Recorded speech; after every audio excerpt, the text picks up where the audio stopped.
जम्मू कश्मीर के पूर्व मुख्यमंत्री फारूक अब्दुल्ला कश्मीरी हिंदुओं के कितने गुनहगार हैं, आज इसका पाठशाला में टेस्ट करूंगा। क्योंकि कश्मीरी पंडितों की टारगेट किलिंग्स और उन्हें घाटी से भगाने का जो माहौल 1990 में बना, उस नरसंहार की नींव बहुत पहले रख दी गई थी और यह नींव पड़ी थी फारूक अब्दुल्ला के कार्यकाल में। बहुत गंभीरता से कह रहा हूं, एक एक चीज बताऊंगा तो आपको समझ में आएगा कि उस रात जो हुआ उसके होने के पहले कितने दिन और कितनी रातें गुजरी, माहौल बना और तब वहां तक पहुंचे। 1990 तक फारूक अब्दुल्ला कब कब जम्मू कश्मीर के मुख्यमंत्री थे, इसे पहले एक बार देख लीजिए, तब आपको आगे की बात समझाऊंगा कि उस दौरान क्या हुआ और फारूक अब्दुल्ला, शेख अब्दुल्ला जो उनके पिता थे, उनकी क्या भूमिका रही, जरा देखिए। फारूक अब्दुल्ला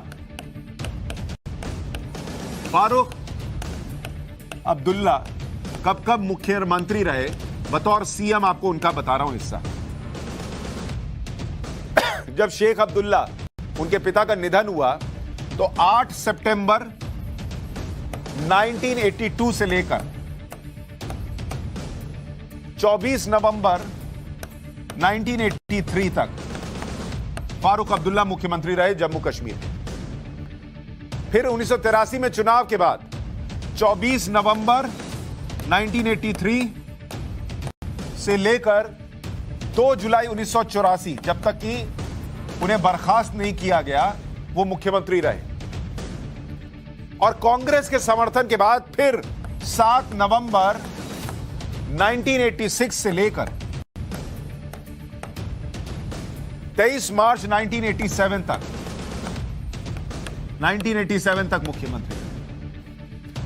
और 1987 में चुनाव के बाद फिर 23 मार्च 1987 से लेकर 19 जनवरी 1990 तक मुख्यमंत्री रहे फारूक अब्दुल्ला साहब। तो अगर मोटे तौर पर आप देखें 80s का जो पूरा दशक था, उसमें ज्यादातर वक्त जम्मू कश्मीर के मुख्यमंत्री फारूक अब्दुल्ला ही रहे। अब यहां से आते हैं फारूक अब्दुल्ला। 1978 में शेख अब्दुल्ला ने पार्टी के वरिष्ठ नेता और मिर्जा अफजल बेग को संगठन और सरकार से बाहर कर दिया। क्यों? क्योंकि बेटा को भी तो लाना था। 1980 में शेख अब्दुल्ला ने अपने बड़े बेटे फारूक अब्दुल्ला को नेशनल कॉन्फ्रेंस का अध्यक्ष बना दिया। तब तक फारूक अब्दुल्ला क्या करते थे? इसके पहले वो विदेश में अपनी प्रैक्टिस कर रहे थे बतौर डॉक्टर। विदेश में प्रैक्टिस करते थे, लंदन में। और यहां आए, पिताजी का राज चल रहा था, उन्होंने कहा तू नेशनल कॉन्फ्रेंस का अध्यक्ष बनेगा मेरे बेटे, अब तू जाकर। अब्दुल्ला परिवार के चक्कर में, बेटे को प्रमोट करने के चक्कर में कश्मीर का क्या हुआ, अब सुनते जाइए। 1982 को शेख अब्दुल्ला ने अपनी सरकार में फारूक अब्दुल्ला को स्वास्थ्य मंत्री बना दिया। 1982 में ही शेख अब्दुल्ला का निधन हो गया और उनके निधन के बाद फारूक अब्दुल्ला मुख्यमंत्री बन गए। कितने ही बड़े बड़े नाम थे जो उस वक्त कश्मीर के लिए काम कर रहे थे, कश्मीर में पॉलिटिक्स कर रहे थे। जब फारूक अब्दुल्ला साहब लंदन में अपनी क्लिनिक चलाते थे, वो सब साइड हो गए, सब साइड लगा दिए गए और फारूक अब्दुल्ला साहब बैठा दिए गए। अब हुआ क्या? जो साइड हुआ वो फिर अपनी बात करने लगा कि अरे अलग कश्मीर, अलग कश्मीर। तो कश्मीर में ये चीजें कैसे शुरू हुई, इसकी जड़ में जा रहा है आज, समझिए इन बातों। 8 सितंबर 1982 को जिस दिन शेख अब्दुल्ला का निधन हुआ, उसी दिन फारूक अब्दुल्ला को पहली बार जम्मू कश्मीर के मुख्यमंत्री पद की शपथ दिलाई। 1982 में फारूक अब्दुल्ला के शपथ ग्रहण में खुद तत्कालीन पीएम इंदिरा गांधी गई थी। और यह वो दौर था जब संजय गांधी के निधन के बाद राजनीति में राजीव गांधी की एंट्री हो चुकी थी।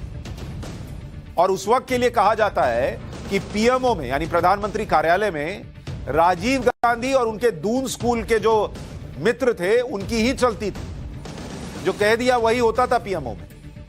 शुरुआत में फारूक अब्दुल्ला और तत्कालीन पीएमओ की टीम के बीच सब अच्छा चलता रहा, लेकिन बाद में मामला गड़बड़ा गया। कांग्रेस की तत्कालीन केंद्र सरकार और फारूक अब्दुल्ला के बीच टकराव का पहला विवाद बना जम्मू कश्मीर पुनर्वास विधेयक। अब आप सोचिए, अब जरा इस विधेयक के बारे में सुनिए। अब्दुल्ला परिवार से मैंने कहा ना, ईश्वर उनको शक्ति दे आज की पाठशाला देख। क्या क्या उन लोगों ने किया है ये आज देश जानेगा। शेख अब्दुल्ला के कार्यकाल में एक विधेयक जो है वो विधानसभा में पेश किया गया था, उसका नाम था जम्मू कश्मीर पुनर्वास विधेयक। शेख अब्दुल्ला के कार्यकाल में विधेयक को विधानसभा से पास करके राज्यपाल के पास भेज भी दिया गया, लेकिन तब के राज्यपाल बीके नेहरू ने इस विधेयक को वापस कर दिया कि इस पर फिर विचार कीजिए। अब आप कहेंगे इस विधेयक में ऐसा क्या था? सुनिए बहुत गौर से। विधेयक में था कि जो लोग कश्मीर में अपनी संपत्ति छोड़कर पाकिस्तान ऑक्यूपाइड कश्मीर यानी पीओके या कहीं और चले गए, वो फिर से कश्मीर लौट सकते। इसके विरोध में कहा जाने लगा कि यह तो खतरनाक विधेयक है, इसका फायदा तो लोग गलत इरादे से उठा सकते हैं। जिस पाकिस्तान ऑक्यूपाइड कश्मीर में आतंकियों को ट्रेनिंग के लिए भेजा जा रहा था, आप कह रहे हैं जो लोग पीओके चले गए वो आके फिर से कश्मीर में रहने लग जाएं। कौन वहां से आकर क्या करेगा, अलगाववाद की आग लगाएगा, ये बिना सोचे आप पीओके के लोगों को यहां क्यों लाना चाहते थे? शेख अब्दुल्ला से यह प्रश्न पूछा गया, लेकिन उन्होंने तो विधेयक पास कर दिया।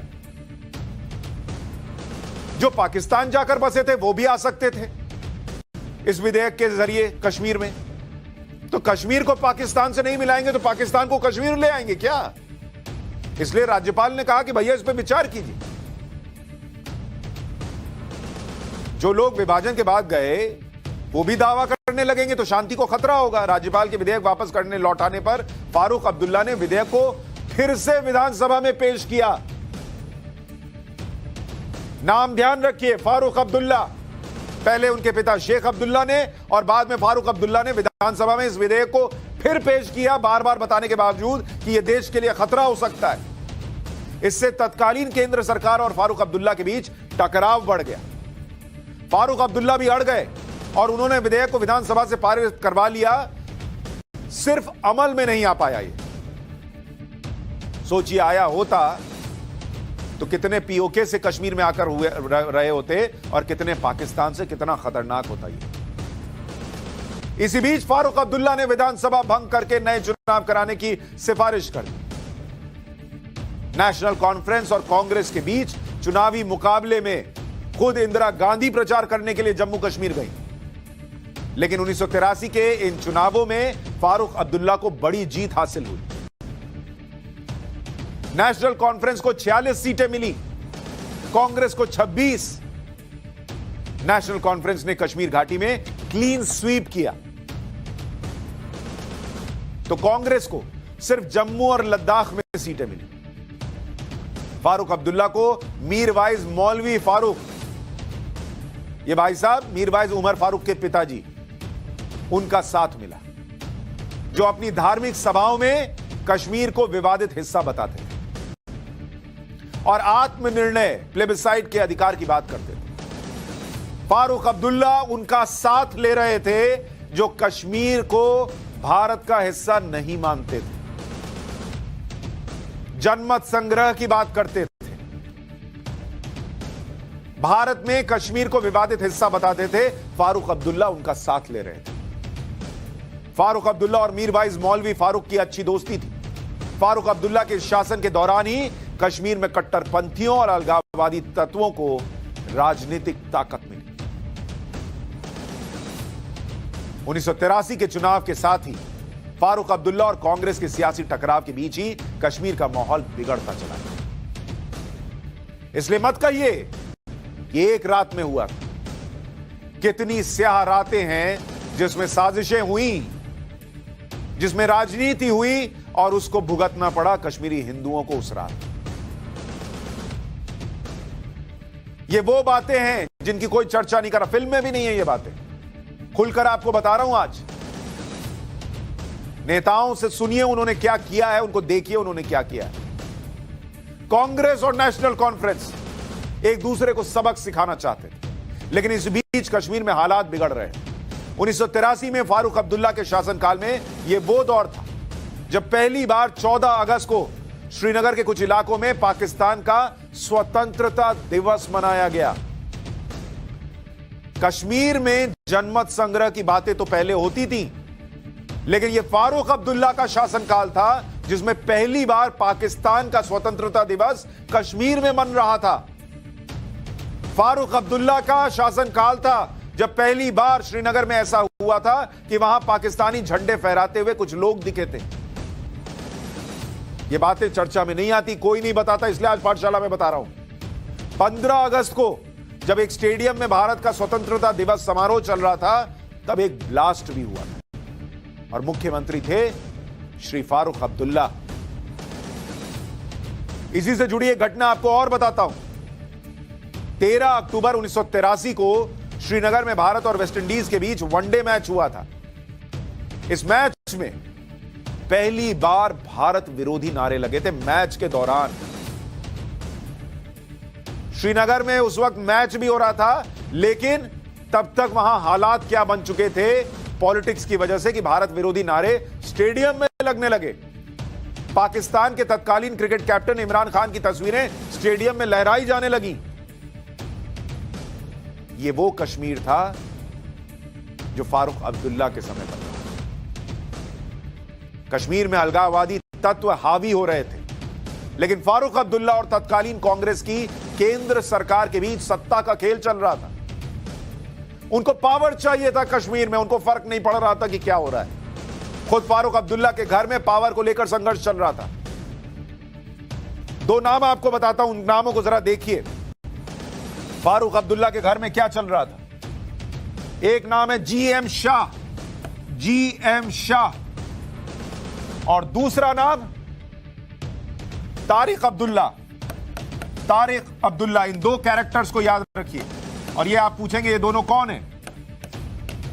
जीएम शाह ये फारूक अब्दुल्ला के बहनोई, ये बहनोई साहब थे उनके, और ये तारिक अब्दुल्ला उनके छोटे भाई। घर के अंदर ही सियासत की लड़ाई चल रही थी। जिस परिवार में इतना परिवारवाद बढ़ रहा था, वहां क्या चल रहा था? फारूक अब्दुल्ला के बहनोई जीएम शाह और फारूक के छोटे भाई तारिक अब्दुल्ला भी सत्ता की दौड़ में थे। जीएम शाह और तारिक अब्दुल्ला ने दिल्ली जाकर राजीव गांधी से मुलाकात की और फारूक सरकार को बर्खास्त करने की लॉबिंग की। सत्ता के लालच में अब्दुल्ला परिवार भी 2 खेमों में बंट चुका था। एक खेमा में फारूक अब्दुल्ला थे, उनकी मां थी। दूसरे खेमे में फारूक अब्दुल्ला के छोटे भाई, उनकी बहन और बहनोई थे। उधर कांग्रेस सरकार फारूक अब्दुल्ला को हटाकर अपनी मर्जी के किसी मुख्यमंत्री को बैठाना चाहती थी, लेकिन तब के राज्यपाल बीके नेहरू ने इंदिरा गांधी को समझाने की कोशिश की कि इससे कश्मीर में हालात और बिगड़ जाएंगे। बीके नेहरू की बात तो नहीं मानी गई, उन्हें कश्मीर से हटाकर गुजरात भेज दिया गया।